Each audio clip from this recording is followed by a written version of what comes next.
పోసాని కృష్ణమురళి గారిని మొన్న నైట్ మేము అరెస్ట్ చేసి రాజంపేట సబ్ జైలుకు పంపించడం జరిగింది. ఆ సబ్ జైలు ఈ రోజు మార్నింగ్ అతను కొంత ఏదో అస్వస్థగా ఉంది, కొంచెం కడుపులో అట్లా పెయిన్ గా ఉంది అని చెప్తే దానికి సంబంధించి అతన్ని రాజంపేట ప్రభుత్వ ఆసుపత్రిలో చేర్చి అక్కడి నుంచి ఇక్కడికి కడప రిమ్స్ హాస్పిటల్ నందు వైద్య పరీక్షలన్నీ కూడా నిర్వహించడం జరిగింది. ఈ వైద్య పరీక్షల్లో అతనికి ఎటువంటి ఆరోగ్య సమస్యలు లేవని, అతనికి కేవలం ఒక నాటకం ఆడి ఈ విధంగా చేశాడని చెప్పేసి కూడా తెలిసింది. కాబట్టి అతనికి ఎటువంటి ఆరోగ్య సమస్యలు లేవు, పూర్తి ఫిట్ గా ఉన్నాడు ఆరోగ్యంగా. కాబట్టి అతనికి ఎటువంటి సమస్యలు లేవు. బట్ అది మేము చెప్పలేము కానీ అతనికైతే ఎటువంటి ఆరోగ్య సమస్యలు లేవు.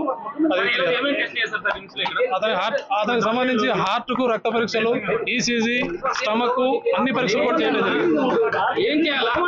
అన్ని వైద్య పరీక్షలు జరిగించారు, ఎటువంటి సమస్యలు లేవు. అతను ఒక నాటకం ఆడి ఈ విధంగా ఆరోగ్యం బాగలేదని చెప్పేసి చెప్పడం జరిగింది. ఏం ఆరోగ్య సమస్యలు ఏం లేవు. మళ్ళీ రాజంపేటకి వెళ్తారు.